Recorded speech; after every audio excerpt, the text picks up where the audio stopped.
আল্লাহ রাব্বুল আলামিন দুনিয়াতে আমাদেরকে মানুষ হিসাবে পাঠিয়ে সর্বশ্রেষ্ঠ নিয়ামত ঈমানের সম্পদ আল্লাহ রাব্বুল আলামিন আমাদেরকে দান করেছেন।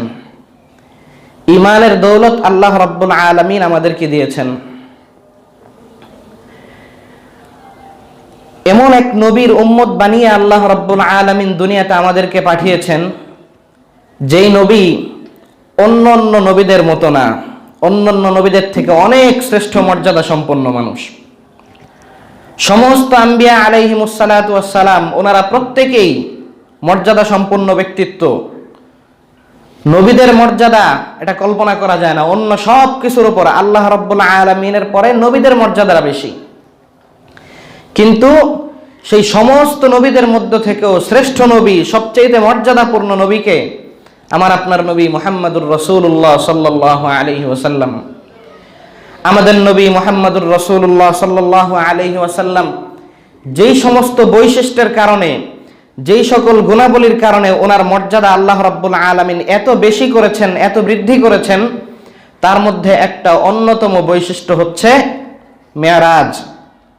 আল্লাহ রাব্বুল আলামিনের কাছে সরাসরি সাক্ষাৎ, রব্বুল আলামিনের সাথে সরাসরি সাক্ষাৎ, এই বৈশিষ্ট্য আমার আপনার নবী মুহাম্মদুর রাসূলুল্লাহ সাল্লাল্লাহু আলাইহি ওয়াসাল্লামের অর্জন হয়েছে। দুনিয়াতে থেকে এটা কি কল্পনা করা যায় কোনো মানুষ ৭ আসমান ৭ জমিন পাড়ি দিয়ে সেই সিদরাতুল মুনতাহা পার হয়ে আল্লাহ রাব্বুল আলামিন পর্যন্ত পৌঁছবে, সেখানে আল্লাহ রাব্বুল আলামিনের সাথে তার সরাসরি সাক্ষাৎ হবে, দ্বিপাক্ষিক বৈঠক হবে। এই মর্যাদা আল্লাহ রাব্বুল আলামিন দুনিয়ার জীবনে স্বাভাবিকভাবে কল্পনা করা যায় না, কিন্তু রব্বুল আলামিন এই মর্যাদা আল্লাহ রব্বুল আলামিন আমার আপনার নবীকে দান করেছেন। পবিত্র কোরআনের মধ্যে আসছে, সুবহানাল্লাযী আসরা বিআবদিহি লাইলাম মিনাল মাসজিদিল হারাম ইলাল মাসজিদিল আকসাল্লাযী বারাকনা হাওলাহু লিনুরিয়াহু মিন আয়াতিনা ইন্নাহু হুয়াস সামিউল বাসীর। আল্লাহ রাব্বুল আলামিন পবিত্র কোরআনের 15 নম্বর পারা, প্রথম আয়াত, সুবহানাল্লাযী আসরা বিআবদিহি লাইলাম মিনাল মাসজিদিল হারাম। আল্লাহ বলতেছেন, ওই মহান সত্তার আমরা প্রশংসা করি, আমরা মানুষ আল্লাহর প্রশংসা করি। কেমন আল্লাহ? যিনি তার বান্দাকে, অর্থাৎ নবীজি মুহাম্মদুর রাসূলুল্লাহ সাল্লাল্লাহু আলাইহি ওয়াসাল্লাম, তার সবচেয়ে প্রিয় বান্দাকে মক্কা থেকে নিয়ে সর্বপ্রথম সেই বাইতুল মুকাদ্দাস নিয়ে গেছেন। এই অংশটুকু ইসরা এবং মেরাজ, আল্লাযী বারাকনা হাওলাহু লিনুরিয়াহু মিন আয়াতিনা, এমন জায়গায় আল্লাহ রাব্বুল আলামিন নিয়েছেন। এই সফরটা কেন দিয়েছেন? যে আল্লাহ রাব্বুল আলামিনের অনেক গুরুত্বপূর্ণ কুদরতের বিভিন্ন নিদর্শন আল্লাহ রাব্বুল আলামিন আল্লাহর নবীকে দেখিয়েছেন। এতটুকু অংশ কোরআন থেকে পাওয়া যায়। আর মেরাজের অংশ, মেরাজ হচ্ছে সিঁড়ি, আল্লাহ রাব্বুল আলামিনের কাছে সাক্ষাৎ। এটা অসংখ্য হাদিস দ্বারা প্রমাণিত। সহিহ মুসলিমের বিশাল লম্বা একটা রিওয়ায়াত আছে, পুরা একটা দীর্ঘ বর্ণনা আছে। সেই বর্ণনার মধ্যে এই মেরাজের এই চ্যাপ্টার, মেরাজের এই অধ্যায়টা স্পষ্টভাবে বর্ণনা করে দেওয়া আছে হাদিসের মধ্যে। তাহলে নবীজি সাল্লাল্লাহু আলাইহি ওয়াসাল্লাম আমার আপনার মতো একজন মানুষ, ওনার শরফ, ওনার মর্যাদা হচ্ছে আল্লাহ রাব্বুল আলামিন ওনাকে নবী হিসাবে সৃষ্টি করছেন। ওনার আরেকটা মর্যাদা হচ্ছে আল্লাহ রাব্বুল আলামিন সমস্ত নবীর উপর ওনাকে শ্রেষ্ঠত্ব দান করছেন। সেই নবীর উম্মত আমরা, যেই নবীর উম্মত হওয়ার জন্য অন্যান্য অনেক নবীরাই আল্লাহ রাব্বুল আলামিনের কাছে কি করেছেন? আকাঙ্ক্ষা করেছেন, তামান্না করেছেন, আমি যদি অমুক নবীর উম্মত হতে পারতাম।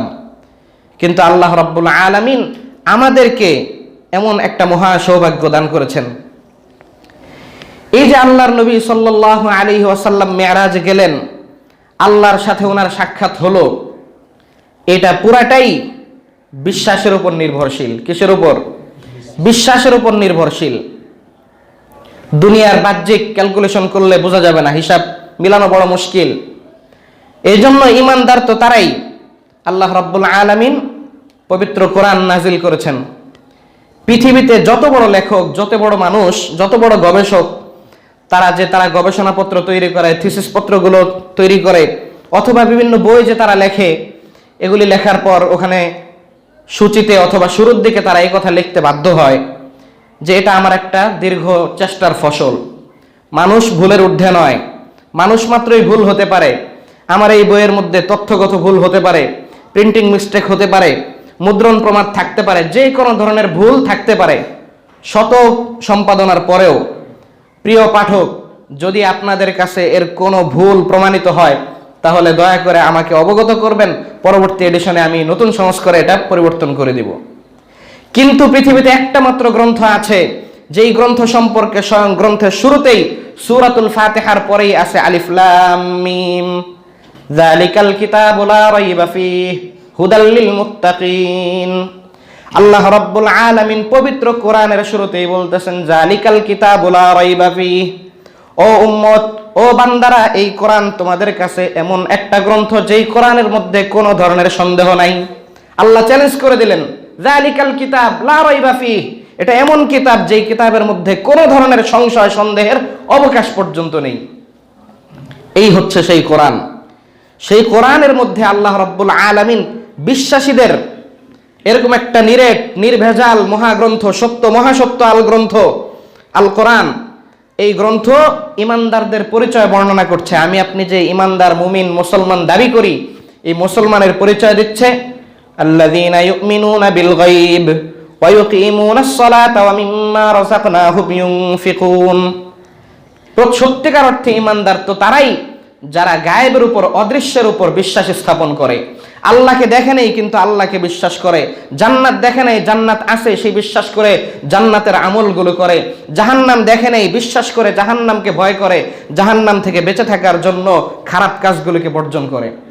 সম্পূর্ণটাই বিশ্বাসের উপর নির্ভরশীল। এজন্যই তো আমরা মুমিন, তাই না?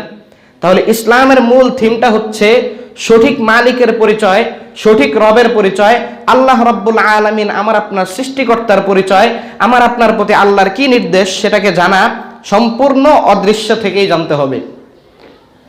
তারপরেও এটাই ঈমানের দাবি, তারপরেও আল্লাহ রাব্বুল আলামিন সরাসরি আমার আপনার নবীকে এই উম্মতের শেষ জমানার প্রতিনিধি বানিয়ে আল্লাহ রাব্বুল আলামিন নিজের কাছে উঠিয়ে নিয়েছেন।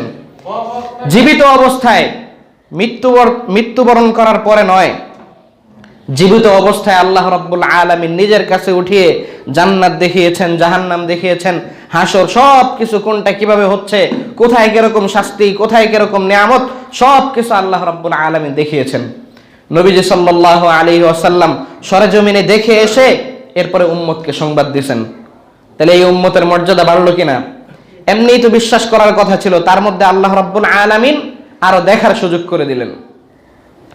এই ঘটনা যখন মক্কার মধ্যে ছড়িয়ে গেল যে এক রাত্রের মধ্যে মুহাম্মদ সাল্লাল্লাহু আলাইহি ওয়াসাল্লামকে মক্কা থেকে বাইতুল মুকাদ্দাস, সেখান থেকে এরকম 7 আসমান 7 উপরে উঠিয়ে একদম সিদরাতুল মুনতাহা পার হয়ে আল্লাহ রাব্বুল আলামিনের কাছে ওনার সরাসরি সাক্ষাৎ, দ্বিপাক্ষিক বৈঠক, মুহাব্বত সুলভ বৈঠক, সেই বৈঠক যখন নবীজি সাল্লাল্লাহু আলাইহি ওয়াসাল্লাম ওই বৈঠকের কথা যখন ফজরের নামাজের পরে সাহাবায়ে কেরামকে লক্ষ্য করে শোনাচ্ছিলেন, এই খবর প্রচারিত হওয়ার পরে মক্কার কাফেররা, কুরাইশরা ঠাট্টা বিদ্রুপ আরম্ভ করলো।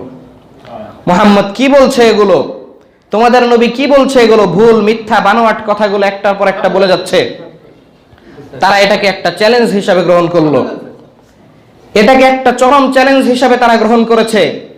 চ্যালেঞ্জ হিসাবে নিয়ে এরপরে তারা এই কথা সাধারণ মুসলমানদের মধ্যে ছড়িয়ে দিতে লাগলো, বিভ্রান্তি সৃষ্টি করার জন্য, সংশয় সৃষ্টি করার জন্য।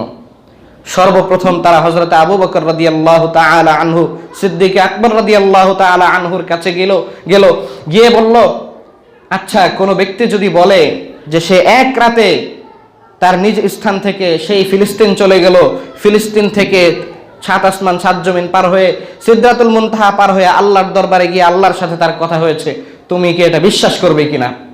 আবু বকর রাদিয়াল্লাহু তাআলা আনহু পাল্টা প্রশ্ন করলেন, এই সংবাদটা কে দিয়েছে? এই কথা বলার পর বললেন, তোমার সাথী মুহাম্মদ দিয়েছে। উনি বললেন, আমি নির্দ্বিধায় বিশ্বাস করে নিলাম এই ঘটনা সত্য।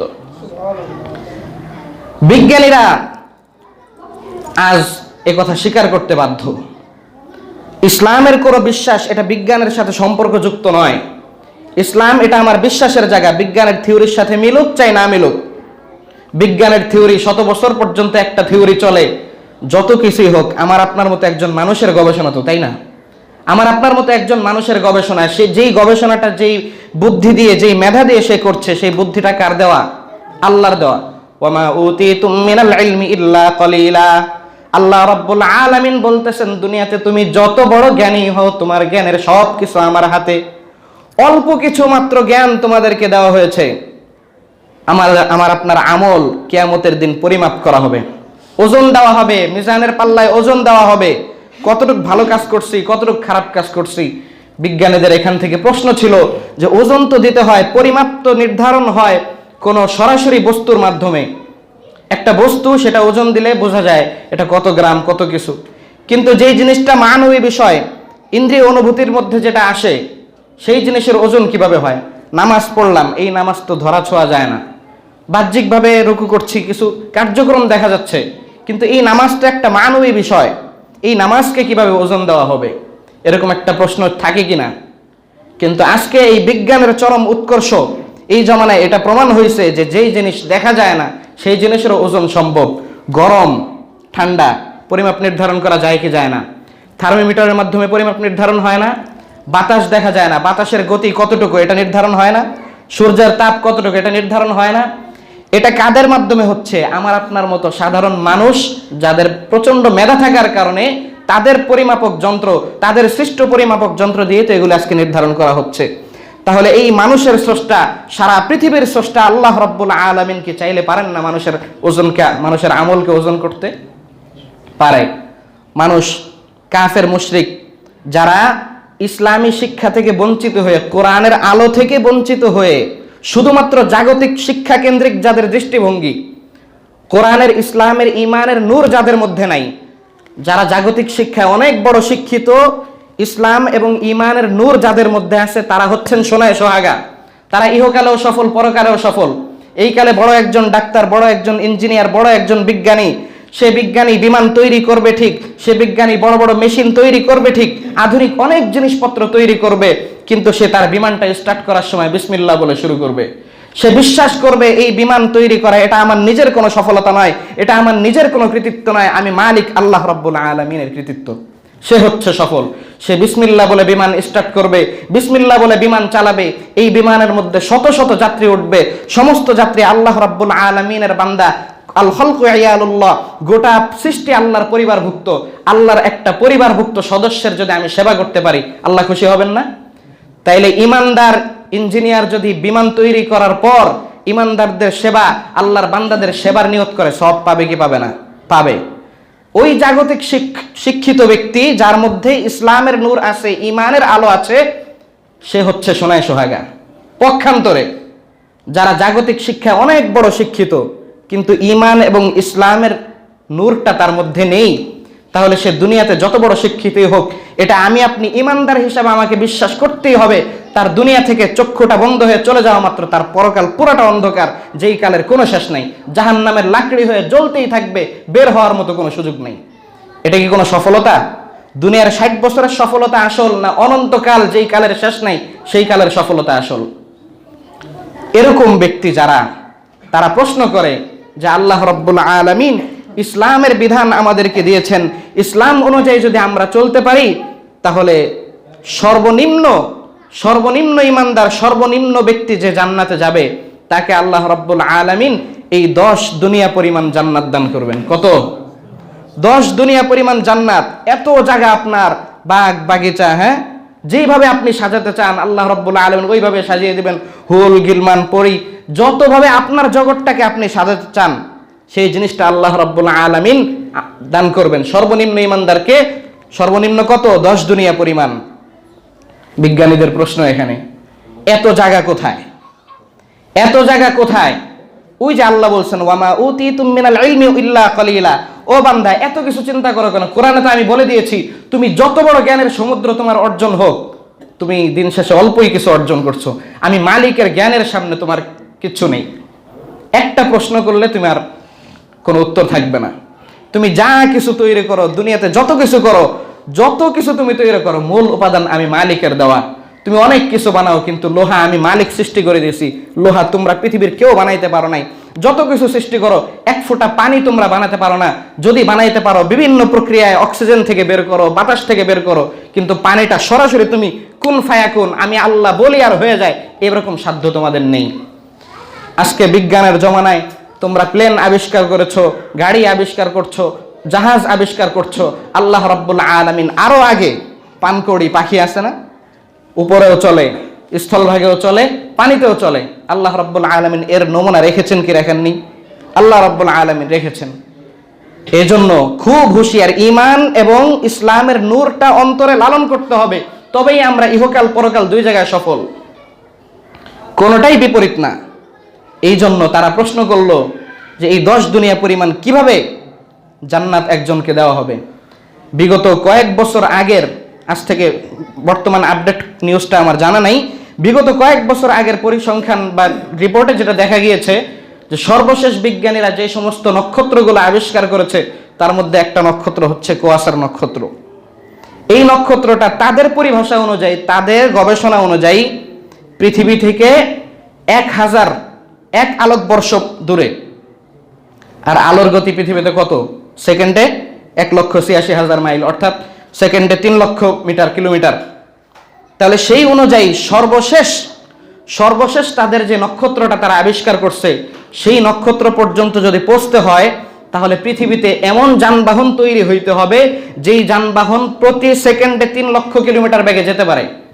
এইভাবে যদি 3 লক্ষ কিলোমিটার প্রতি সেকেন্ডে যেতে পারে এমন কোন যানবাহন যদি তৈরি হয়, তখন যায় 1000 বছর, 1 কোটি আলোকবর্ষ পর্যন্ত, ওই পর্যন্ত দূরে পৌঁছা সম্ভব। এটা হলো তাদের সর্বশেষ গবেষণা, এই গ্রহটা তারা আবিষ্কার করছে। আর বিজ্ঞানীদের গবেষণার মধ্যে এটাও আছে, এটা তো তারা সর্বশেষ যেটা আবিষ্কার করতে পারছে, আরো তো অনেক কিছু নন আবিষ্কার রয়ে গিয়েছে যেগুলো তারা আবিষ্কার করতে পারেনি, তাই না? আরো অনেক কিছু রয়ে গেছে না, আরো কত পারবে। কিন্তু তাদের ধারণা হচ্ছে এই সমস্ত গ্রহগুলো, আল্লাহ রাব্বুল আলামিন কোরআনের মধ্যে বলেন, ইন্না যায়্যানাস সামাআদ দুনিয়া বিজিনাতিনিল কাওয়াকিব, ইন্না যায়্যানাস সামাআদ দুনিয়া বিজিনাতিনিল কাওয়াকিব ওয়া হিফযাম মিন কুল্লি মারিদ লা ইয়াসমাউনা ইলাল মালাইল আ'লা ওয়া ইউকযাফুনা মিন কুল্লি জানিব। আল্লাহ এক পর্যায়ে আল্লাহর বান্দাদের সামনে নিজের বড়ত্বের কথা স্পষ্ট করতে গিয়ে, আল্লাহর বান্দাদেরকে নিজের বড়ত্বের প্রমাণ দিতে গিয়ে আল্লাহ বলেন, ইন্না যায়্যানাস সামাআদ দুনিয়া বিজিনাতিনিল কাওয়াকিব, দুনিয়ার এই আসমানটাকে আমি অসংখ্য নক্ষত্র রাজি দ্বারা আমি সুসজ্জিত করেছি। সুবহানাল্লাহ, অসংখ্য নক্ষত্র দ্বারা আল্লাহ রাব্বুল আলামিন সুসজ্জিত করেছেন। কোরআনের এই কথা অনুযায়ী বিজ্ঞানীদের ধারণার সাথেও মিলছে। যত নক্ষত্র আছে সবগুলো প্রথম আসমানের নিচে। এই প্রথম আসমানের নিচের খবর হচ্ছে এগুলো, যে প্রতি সেকেন্ডে 3 লক্ষ কিলোমিটার বেগে ছুটতে পারে এরকম যানবাহন তৈরি হলে শেষ নক্ষত্র পর্যন্ত যেতে পারবে। কিসের শেষ? বিজ্ঞানীদের গবেষণার শেষ। এগুলি সব কারসাজি কি? প্রথম আসমানের নিচে। এর উপরে আছে দ্বিতীয় আসমান, আছে না নাই? এর উপরে আছে তৃতীয় আসমান, চতুর্থ আসমান, পঞ্চম আসমান, ষষ্ঠ আসমান, সপ্তম আসমান। এর উপরে কি আছে আমরা জানি না। হযরত জিবরাইল আলাইহিস সালাতু ওয়াস সালাম আমার আপনার নবীকে আল্লাহর দরবারে যাচ্ছেন, বুরাকের উপর করে যাচ্ছেন। মক্কা থেকে ফিলিস্তিন গেলেন, ফিলিস্তিন থেকে বুরাকের মধ্যে করে হযরত জিবরাইল আলাইহিস সালাতু ওয়াস সালাম আল্লাহর নবীকে নিয়ে যাচ্ছেন প্রথম আসমান, দ্বিতীয় আসমান, তৃতীয় আসমান। এক একটা আসমানে যান, এক এক নবীর সাথে সাক্ষাৎ হয়, এক এক নবীর সাথে সাক্ষাৎ। আল্লাহ রাব্বুল আলামিন অভ্যর্থনা জানানোর জন্য নবীকে নির্ধারণ করে দিয়েছেন প্রথম আসমানের মধ্যে একজন নবী, দ্বিতীয় আসমানের মধ্যে একজন নবী। এভাবে যেতে যেতে সপ্তম আসমান পাড়ি দিয়ে সিদরাতুল মুনতাহা পর্যন্ত গিয়ে হযরত জিবরাইল আলাইহিস সালাতু ওয়াস সালাম, এত বড় ফেরেশতা, লাহু সিত্তুমিয়াতি জানাহিন, 600 যার পাখা, 600 পাখা। কোন কোন তাফসীরের মধ্যে এরকমও পাওয়া যায়, মুতাবার কিনা জানি না, কিন্তু এই কথা স্পষ্ট যে এত শক্তিশালী ফেরেশতা। কোন একটা বিশাল অঞ্চলকে আযাব দেওয়ার দরকার পূর্বের জমানায়, হযরত জিবরাইল আলাইহিস সালাতু ওয়াস সালাম 600 পাখার একটা পাখা, ছোট্ট একটা পাখা দিয়ে গোটা জমিনের নিচে এভাবে পাখাটা উঠে আসমান পর্যন্ত উঠে এভাবে ছেড়ে দিয়েছে, ওই এলাকা ধ্বংস হয়ে গেছে। এত মহা শক্তিশালী ফেরেশতা হযরত জিবরাইল, উনি ওই পর্যন্ত যাওয়ার পরে বলতেছেন, খবরদার আর একটু যদি আগাই আল্লাহ রাব্বুল আলামিনের আরশের ওই পাশের যে নূর, ওই জলে আমি ভস্ম হয়ে যাব, একেবারে জ্বলে ভস্ম হয়ে যেতে হবে আমাকে। সেই জায়গায় আল্লাহ রাব্বুল আলামিন আল্লাহর নবীকে নিয়েছেন, প্রক্রিয়াজাত করে নিয়েছেন। বিদেশে যেতে ভিসা লাগাই আমরা, ভিসা লাগানোর পরে মেডিকেল টেস্ট করতে হয় কি হয় না, শারীরিক ওই দেশের আবহাওয়া নিজের সাথে অ্যাডজাস্ট হবে কি হবে না। যখন নবীজি সাল্লাল্লাহু আলাইহি ওয়াসাল্লামকে মেরাজের মধ্যে নেওয়া হয়, মেরাজের মধ্যে নেওয়ার আগে ফেরেশতারা হযরত রাসূল করিম সাল্লাল্লাহু আলাইহি ওয়াসাল্লামের বক্ষ বিদীর্ণ করেছিলেন। ওপেন হার্ট সার্জারি ওখানে হয়েছে একবার, জীবনে 3বার ওনার হয়েছে, তার মধ্যে একটা সময় এখানে। হযরত আনাস রাদিয়াল্লাহু তাআলা আনহু, মুসলিমের riwayaতের মধ্যে আছে যে উনি বলছেন, আমি কদ রাআইতুল মাখিত ফি সদরি রাসূলিল্লাহি আসরাল মাখিত ফি সদরি রাসূলিল্লাহি সাল্লাল্লাহু আলাইহি ওয়াসাল্লাম, আমি সেলাইয়ের চিহ্ন পর্যন্ত দেখেছি।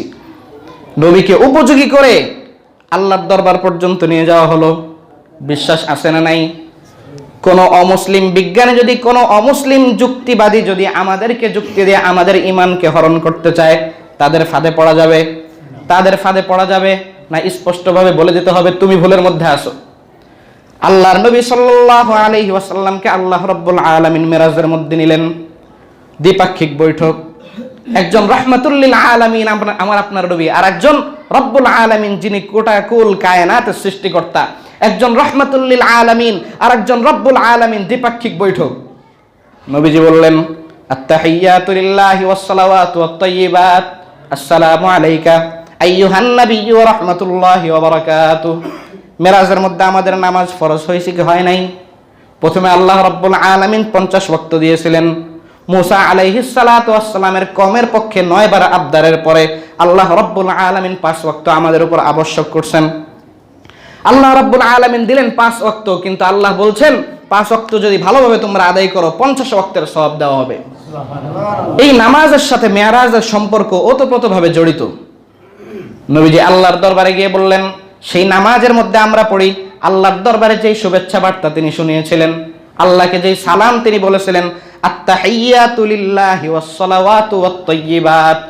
যত ধরনের ইবাদত আমরা মুখে করি, যত ধরনের ইবাদত আমরা অন্তরে করি, যত ধরনের ইবাদত আমরা শরীরে করি, অঙ্গ প্রত্যঙ্গের মাধ্যমে করি, সব কিছুর প্রশংসা আপনি আল্লাহর। নবীজি প্রশংসা করলেন আল্লাহর। আল্লাহকে আমরা কোন একজন মহান দামি গেস্ট আমাদের সামনে আসলে আমরা এখানে মানপত্র পাঠ করি, তাই না? তার প্রশংসাপত্র, স্তুতি বাক্য আমরা শোনাই তাকে। নবীজি আল্লাহকে বললেন, আত্তাহিয়াতু লিল্লাহি ওয়াস সালাওয়াতু ওয়াত তাইয়্যিবাত। আল্লাহ এতক্ষণ শোনার পর আল্লাহ বলতেছেন, আসসালামু আলাইকা আইয়ুহান নাবিয়্যু ওয়া রাহমাতুল্লাহি ওয়া বারাকাতুহু।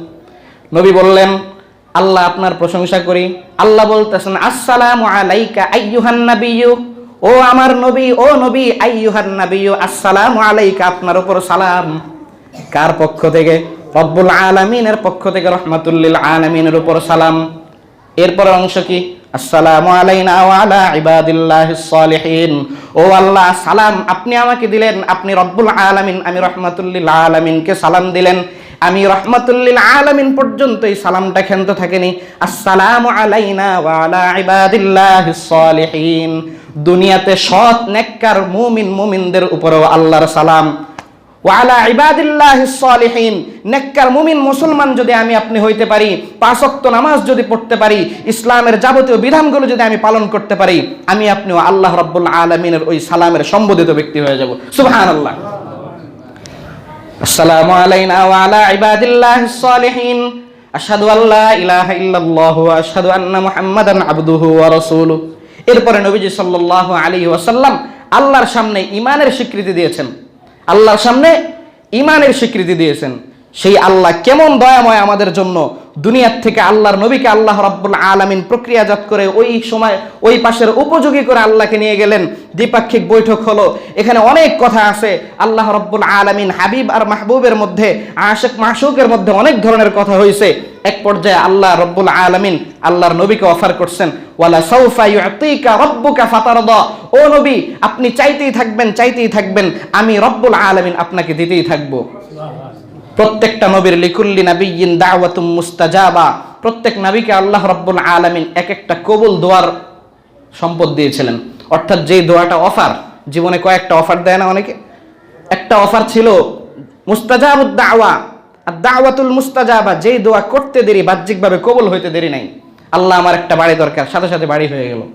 এরকম অফার আল্লাহ রাব্বুল আলামিন প্রত্যেক নবীকে করেছেন।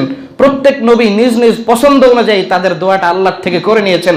কিন্তু আল্লাহর নবী বলেন, আমার আপনার নবী বলেন, আমার দোয়াটা আমি করে নিয়ে আমি রেখে দিয়েছি, কিয়ামতের দিন যখন আমার মুমিন বান্দারা, আমার উম্মতেরা যখন বিপদের সম্মুখীন হবে, ওই দোয়াটা তখন আমি আল্লাহর দরবারে করব যে আল্লাহ খবরদার আমার একটা উম্মত যেন জাহান্নামে না যায়, আমার প্রত্যেকটা উম্মতকে আমি জান্নাতে নিয়ে আমি জান্নাতে প্রবেশ করতে চাই। আমার আপনার নবী মুহাম্মদুর রাসূলুল্লাহ সাল্লাল্লাহু আলাইহি ওয়াসাল্লাম, মুসলমান এমন এমন গুনাহ আছে, এমন এমন অপরাধ আছে যে রাহমাতুল লিল আলামিন ওই গুনাহগুলো করার কারণে নবীজি সাল্লাল্লাহু আলাইহি ওয়াসাল্লাম পর্যন্ত দূরে ঠেলিয়ে দেন উম্মতকে, সুহকান সুহকান গায়্যার মিন বাদি, দূরে সরে যাও, দূরে সরে যাও, আমি দুনিয়ার থেকে চলে যাওয়ার পর তোমরা আমার দিনকে বিকৃত করছো, তোমরা আমার দিনকে হাসি ঠাট্টার পাত্র বানিয়েছো, আমার সাথে বেয়াদবি করছো, আমাকে গালি দিছো, আমার দিনকে তোমরা প্রশ্নবিদ্ধ করেছো। এরকম উম্মতকে নবীজির মতো মানুষ দূরে সরিয়ে দেন। যেই নবী আমাকে আপনাকে সুপারিশের জন্য দোয়াটাকে রেখে দিলেন, সেই নবী পর্যন্ত আমাদেরকে দূরে ঠেলিয়ে দেবেন এমন এমন অপরাধ আছে। সেই অপরাধগুলো থেকে আমাদের বিরত থাকতে হবে। সর্বাগ্রে সব কিছুতে, চিন্তা চলনে বলনে আচরণে উচ্চারণে চিন্তা চেতনা মন মানসিকতায় সব কিছুর মধ্যে ইসলামকে অগ্রাধিকার রাখতে হবে। পারা যাবে তো ইনশাআল্লাহ। নামাজকে শক্তভাবে ধারণ করতে হবে। আল্লাহ রাব্বুল আলামিন আমাদেরকে আমল করার তৌফিক দান করুন। আমিন। ওয়া আখিরু দাওয়ানা আনিল হামদুলিল্লাহি রাব্বিল